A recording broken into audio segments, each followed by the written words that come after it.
Welcome back to my YouTube channel Yoni classes. तो आज हम देखेंगे जो आपका पत्र लेखन होता है, पत्र लेखन के बारे में आज हम बात करेंगे। उसका फॉर्मेट समझेंगे, कितने प्रकार के पत्र होते हैं, किस तरीके से उसको लिखा जाता है, एवरीथिंग।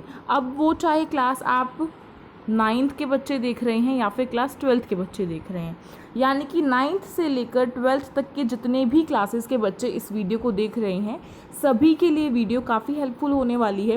बिकॉज़ आप सभी ने देख रखा है कि हमारी छोटी क्लासेस से ही हमें पत्र लेखन जो है हमारे एग्ज़ाम में आता है और हमें लिखना ही पड़ता है। तो फटाफट से स्टार्ट करते हैं अपने इस टॉपिक को। देखिए, आप सभी को पता है कि जो पत्र होते हैं वो हमारे 2 प्रकार के होते हैं। पहला होता है औपचारिक पत्र, दूसरा होता है अनौपचारिक पत्र। तो अब हमें ये समझना है कि औपचारिक पत्र और अनौपचारिक पत्र में डिफरेंस क्या होता है। देखो, औपचारिक पत्र को हम फॉर्मल लेटर के नाम से जानते हैं इंग्लिश में। तो जो औपचारिक पत्र होता है वो हम किसी ऑफिसर को लिखते हैं, जैसे कि किसी प्रिंसिपल को लिखना, किसी अधिकारी को लिखना। इस तरीके के जो पत्र हम लिखते हैं उनको हम औपचारिक पत्र की श्रेणी में डाल देते हैं। यानी कि अगर आपकी तबीयत खराब होती है तो आप अपने स्कूल में अपने प्रिंसिपल यानी कि प्रधानाचार्य को जो पत्र लिखते हैं उसको हम औपचारिक पत्र कहेंगे, ठीक है। और जो अनौपचारिक पत्र होते हैं यानी कि इनफॉर्मल लेटर, वो वे होते हैं जो हम अपने फ्रेंड्स को लिखते हैं। फॉर एग्ज़ाम्पल, अगर आप हॉस्टल में रह रहे हैं और आपको अपने पेरेंट्स को कोई लेटर लिखना है, अपने माता पिता को कोई पत्र लिखना है, तो उनको हम अनौपचारिक की श्रेणी में डाल देंगे। यानी कि जिन पत्रों को हम व्यक्तिगत रूप से इस्तेमाल करते हैं, यूज़ करते हैं, जैसे कि अपने दोस्त की शादी है हमारे किसी दोस्त की और उससे हमें अच्छी अच्छी शुभकामनाएं देनी है, विशेष करनी है उसको बहुत अच्छी, तो उसको हम पत्र के थ्रू करेंगे, तो उसको हम अनौपचारिक पत्र कहेंगे, ठीक है। क्लियर है कि औपचारिक पत्र और अनौपचारिक पत्र आखिरकार होते क्या हैं। यहाँ से भी देख लेते हैं। जो आपका औपचारिक पत्र होता है, औपचारिक पत्र व्यवहार उन व्यक्तियों के साथ किया जाता है जिनके साथ पत्र लेखन का कोई निजी या पारिवारिक संबंध नहीं होता है। अब आप सभी ने देख रखा है, अगर हम किसी ऑफिसर को कोई लेटर लिख रहे हैं, जैसे कि हमारे यहाँ पर आसपास हमारे मोहल्ले में पानी नहीं आ रहा है, पानी की व्यवस्था अच्छी नहीं है, 15-15 20-20 दिन हो जाते हैं और पानी नहीं आता है, या फिर बिजली नहीं आती है, या फिर यहाँ पे साफ़ सफाई नहीं रहती है, तो हम उसके अधिकारी को जो पत्र लिखेंगे उसको हम अनौपचारिक पत्र कहेंगे, ठीक है। तो जिस अधिकारी को हम वो पत्र लिख रहे हैं उससे हमारा कोई निजी संबंध तो नहीं है, हम उसको जानते तो नहीं हैं, या फिर वो हमारा कोई रिलेटिव तो नहीं है ना। अगर हम किसी प्रिंसिपल को ही कोई लेटर लिख रहे हैं, अपने स्कूल के प्रिंसिपल को, हालांकि वो हमारे स्कूल की प्रिंसिपल है, लेकिन फिर भी हम उसे अपना एक तरीके से पर्सनली हम उसे जानते नहीं, निजी तौर पर जिससे हमारा कोई भी संबंध नहीं होता, उसे हम औपचारिक पत्र लिखते हैं। औपचारिक पत्र की खासियत यही होती है कि जब हम किसी को जानते नहीं हैं तो हमें जो पत्र हम लिख रहे हैं उसमें हमें उनके साथ वैसा ही व्यवहार करना पड़ेगा जैसा कि हमें एक अधिकारी के साथ करना होता है, ठीक है। यानी कि उनको आदर देना पड़ेगा, रिस्पेक्ट देनी पड़ेगी, ठीक है। तो औपचारिक पत्र क्लियर है। औपचारिक पत्र में व्यक्तिगत समाचार पर बातचीत अथवा आमंत्रण का कोई स्थान नहीं होता है। इस प्रकार के पत्रों में मुख्य तथ्य ही केंद्र होता है। औपचारिक पत्र में निम्न प्रकार के पत्र शामिल होते हैं। अब जो औपचारिक पत्र है उसमें भी काफ़ी प्रकार के जो पत्र हैं वो शामिल होते हैं, जैसा कि प्रार्थना पत्र जो है वो हमारा, जिससे हम मुख्यतः प्रधानाचार्य को, प्रिंसिपल को लिखते हैं, ठीक है, या फिर जो भी हमारे स्कूल की वाइस प्रिंसिपल है, हमें उनसे कोई काम है या फिर हमें कुछ दिनों का अवकाश यानी कि छुट्टी लेनी है, तो उनको प्रार्थना पत्र हम लिखते हैं। या फिर एकदम से हमारी तबीयत खराब हो जाती है तो हमें स्कूल में जो प्रार्थना पत्र है वो लिख कर अपने घर के लिए आना पड़ता है ना, अपने पेरेंट्स के साथ, तो उस प्रकार के पत्रों को हम जो प्रार्थना पत्र है उसमें डाल देते हैं। उसके बाद फिर नेक्स्ट आपका आता है आवेदन पत्र। आवेदन पत्र का अर्थ क्या होता है, जिसमें हमें नौकरी के लिए हम कोई पत्र लिख रहे हैं। जैसे कि मानिए, मैं आपको एक एग्जांपल देती हूँ, किसी क्षेत्र में किसी आपका जो ये कलरक के जो फॉर्म है वो निकले हैं, ठीक है, उसकी भर्तियाँ जो है वो कुछ निकली हैं, यानी कि मान लीजिए 15 भर्ती उसमें से निकली हैं, और वो एग्ज़ाम ना लेकर ऐसे ही उनको चुन रहे हैं, उनकी काबिलियत को, उनकी डिग्री को देखकर चुन रहे हैं, ठीक है। तो उस टाइम पे हम क्या लिखेंगे, हम एक पत्र लिखेंगे। जिस अधिकारी ने वो पत्र जो है वो निकाला है जिस पद के लिए, उस चीज़ के लिए हमें वो पत्र लिखना पड़ेगा। नौकरी पाने के लिए लिखते हैं हम आवेदन पत्र। उसमें हमें अपना सारा बायोडाटा बताना पड़ेगा, ठीक है। स्वव्रत यानी कि बायोडाटा होता है, हिंदी में उसको स्वव्रत बोलते हैं। तो स्वव्रत बताना पड़ेगा, मतलब कि पहले तो हमें उसकी शुरुआत एक पत्र की तरह करनी है, लेकिन फिर बाद में हमें ये भी बताना पड़ेगा कि मैंने कौन कौन सी डिग्रियाँ ले रखी हैं, यानी कि जो 10th क्लास है वो मैंने कहाँ से पास की है, 12th कहाँ से पास की है, कौन से ईयर में पास की है, कितने मेरे उसमें मार्क्स आए हैं और कौन सी डिवीज़न आई है, जिसकी फर्स्ट डिवीज़न, सेकंड डिवीज़न, ठीक है। और जो अतिरिक्त हमारी उपलब्धियां होती हैं, जैसे कि अगर कोई स्पोर्ट्स में है तो स्पोर्ट्स का बता सकता है कि मैं स्पोर्ट्स में मैंने राष्ट्रीय पुरस्कार जीता है, अंतर्राष्ट्रीय पुरस्कार जीता है, इस तरीके से। या फिर किसी की रुचि किसी चीज़ में है, जैसे कि किसी की रुचि होती है पेड़ पौधे उगाने में, किसी की रुचि होती है गाना गाने में, किसी की रुचि होती है खाना बनाने में, तो इस तरीके की जो रुचियां हैं वो भी वो उसमें लिख सकता है। अब बात की जाए आवेदन पत्र की, तो आवेदन पत्र आपका क्लास 11th और 12th में जो है आता है, mostly class 11th and 12th में। तो अगर कोई बच्चा क्लास 11th एंड 12th का इसको देख रहा है तो प्लीज़ वो आवेदन पत्र का पूरा फॉर्मेट देखिए ज़रूर, और उसकी वीडियो मैंने अपने चैनल पर पहले ही बना रखी है, और आवेदन पत्र का जो फॉर्मेट है उसकी वीडियो का लिंक मैं डिस्क्रिप्शन बॉक्स में दे दूँगी, फटाफट जाके उसे चेक करना, और यहाँ पे आइकन पे भी मैं यहाँ पे दे दूँगी आपको उसकी लिंक, ठीक है।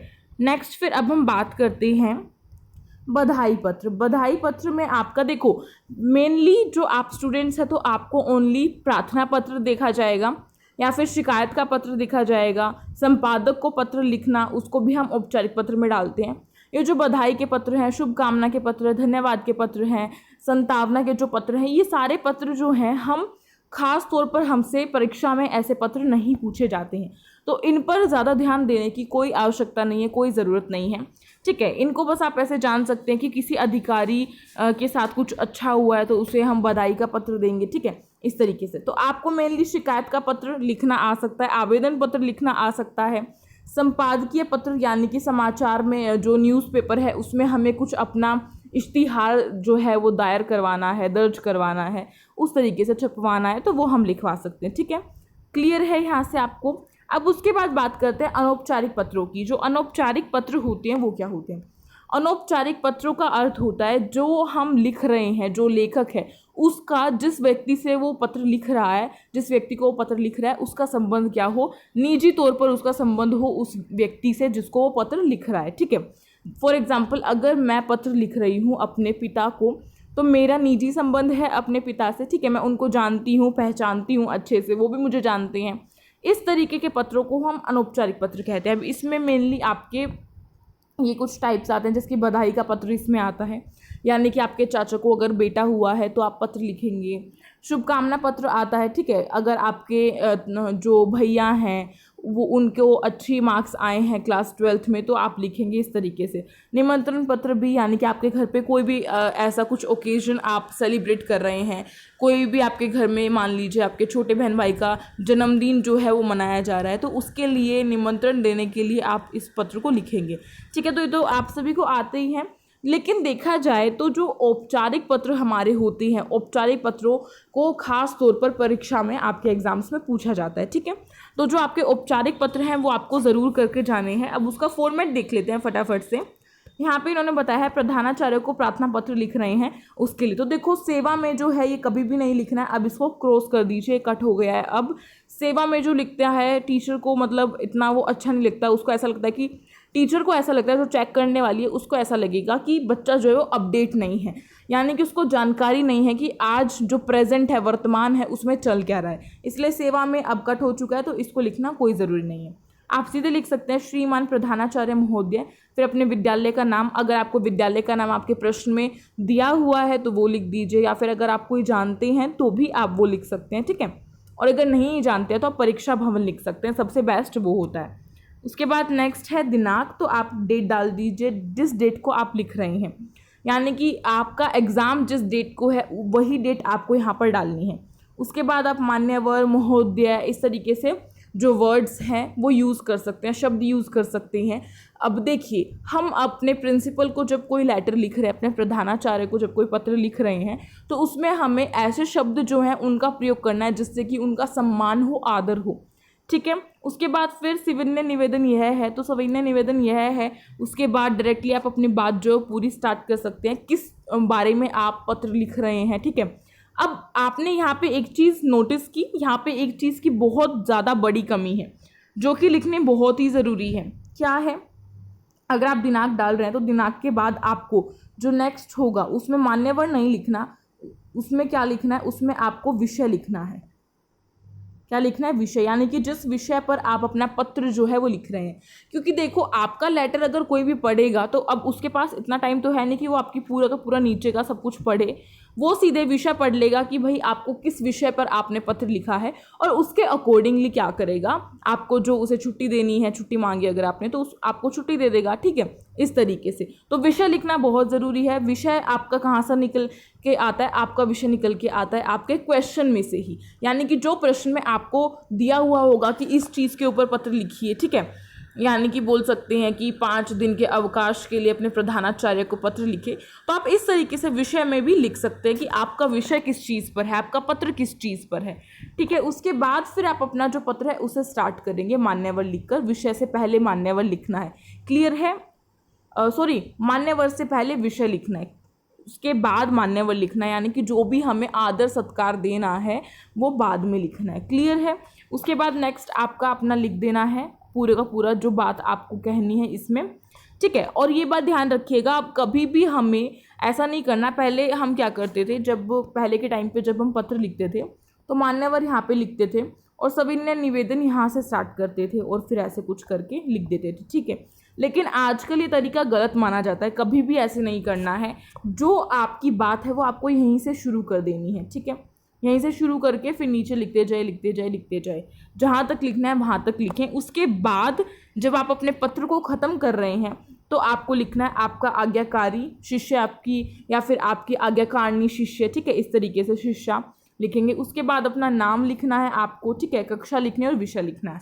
विषय इन्होंने यहाँ पे गलत दिया है, यहाँ पे विषय नहीं होगा, ओनली लास्ट में आपका नाम आएगा और आपकी कक्षा आएगी। अब देखो जिस कक्षा में आप हैं वो तो आप लिखेंगे। फॉर एग्जांपल अगर आप 12th क्लास में हैं तो आप 12th लिख देंगे। ठीक है, या फिर 12वीं लिख देंगे, इस तरीके से। लेकिन आपको कभी भी अपना नाम नहीं लिखना है, नाम कभी भी नहीं लिखना है, ये बात ध्यान में रख के चले। चाहे आप क्लास 9th के स्टूडेंट हैं, 10th के हैं, 11th के हैं, 12th के हैं, आगे तक आपकी क्या है, आपके अंदर ये मतलब ये जो आदत है वो बनी रहेगी। आपको कभी भी एग्ज़ाम में अपना नाम जो है वो नहीं लिख कर आना है। चाहे तो आपको प्रश्न में नाम दिया जाएगा कि आप ज्योति हैं या फिर आप अनिल हैं, इस तरीके से आपको क्वेश्चन में दिया जा सकता है, तब आप उस नाम का प्रयोग करेंगे। लेकिन अगर आपको नाम नहीं दिया हुआ है प्रश्न में तो आप क, ख और ग लिख देंगे।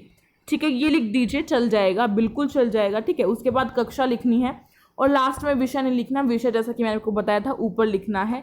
ठीक है, विषय कहाँ पर लिखना है हमें याद होगा अब तो, विषय हमें यहाँ पर लिखना था इस बीच की लाइन में। ठीक है, तो ये था आपका औपचारिक पत्र का फॉर्मेट। नेक्स्ट है आपका अनौपचारिक पत्र का फॉर्मेट, जो कि पिताजी को पत्र लिखा जा रहा है इसमें। तो इसमें भेजने वाले का पता, यानी कि जो आप लिख रहे हैं आप ही भेजेंगे, तो आपको अपना पता लिखना है। अब आपको अगर पता दिया हुआ है प्रश्न में तो आप उस पते को लिखिए, वरना आप कुछ ऐसे करके लिख सकते हैं,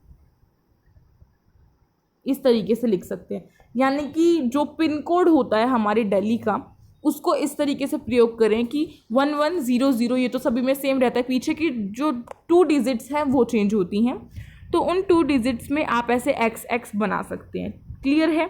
वरना अगर ये भी ना लिखना चाहें तो सीधे परीक्षा भवन लिख दीजिए। क्या लिखेंगे, परीक्षा भवन लिख देंगे सीधे के सीधे, वो भी बिल्कुल सही है। उसके बाद नेक्स्ट फिर आपका क्या काम है, नेक्स्ट फिर आपको अपनी दिनांक लिखनी है, किस डेट को आप लिख रहे हैं, जिस डेट को आपका एग्जाम है वही डेट आपको यहाँ पे डालनी है। दिनांक के बाद हमें दोबारा से यहाँ पे विषय डालना है। विषय चाहें तो डालिए, लेकिन अनौपचारिक पत्र में ऐसा कुछ ज़रूरी नहीं है कि विषय होना ही चाहिए। ठीक है, अनौपचारिक पत्र में विषय की कोई खास ज़रूरत नहीं होती है, चाहें तो आप डाल सकते हैं और अगर नहीं चाहें तो मत डालिए। उसके बाद पूज्य पिताजी लिख दीजिए, इस तरीके से आप लिख सकते हैं। सादर प्रणाम लिख सकते हैं, यानी कि आप अपने पिताजी को लिख रहे हैं तो उनको भी आपको सम्मान जो है वो देना पड़ेगा, है ना। हमारा कर्तव्य होता है अपने बड़ों को सम्मान देना, आदर सत्कार करना उनका। लेकिन अगर आप किसी अपने फ्रेंड को लिख रहे हैं, अपने दोस्त को लिख रहे हैं, तो आप यहाँ पे प्रिय लगा सकते हैं। ठीक है, प्रिय मीना, प्रिय सुषमा, इस तरीके से कुछ भी लिख सकते हैं जो आपको आपके प्रश्न में दिया हुआ है। उसके बाद फिर आप अपनी जो भी बातें हैं वो यहाँ से चालू कर सकते हैं और इसी के ठीक नीचे स्टार्ट करेंगे। ऐसा ना हो कि आप यहाँ से नीचे स्टार्ट कर रहे हैं, यहाँ पे नहीं करना, यहाँ से ही स्टार्ट कर देना है। उसके बाद जब आपका पूरा लेटर खत्म हो जाता है, पत्र खत्म हो जाता है, तो आप आखिर में अपना क्या लिखेंगे, आपका आज्ञाकारी पुत्र, यानी कि आपका आज्ञाकारी पुत्र या फिर आपकी आज्ञाकारी कारणी पुत्री, ठीक है, इस तरीके से। उसके बाद आपको अगर नाम दिया हुआ है प्रश्न में तो आप नाम ज़रूर लिखें, और अगर नाम नहीं दिया हुआ है तो आप क ख ग लिख दें।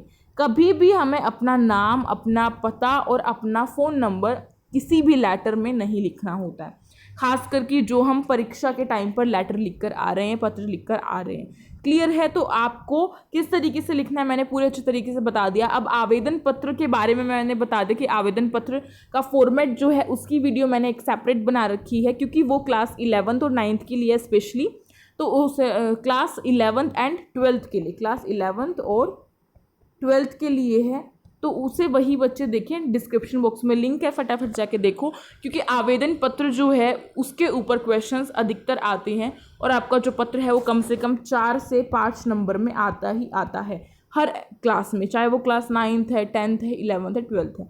ठीक है, तो आई थिंक आपको वीडियो अच्छी लगी होगी। तो प्लीज़ अगर पसंद है तो प्लीज़ इस वीडियो को लाइक करें, अपने फ्रेंड्स में शेयर करें ताकि वो भी देख लें, और अगर नहीं हो तो प्लीज़ सब्सक्राइब कर ले हमारे चैनल को। साइड में जो बेल आइकन है उसे कर दे प्रेस, जिससे कि न्यू वीडियोस की नोटिफिकेशन आपके पास आती रहे। तो मिलेंगे इसी तरीके की बहुत अच्छी अच्छी वीडियोस के साथ। तब तक के लिए एक छोटी सी कमेंट करके मुझे बताएं कि वीडियो कैसी लगी और आपको अच्छे से समझ में आया या फिर नहीं। मिलते हैं नेक्स्ट वीडियो में। Thank you so much for watching this video.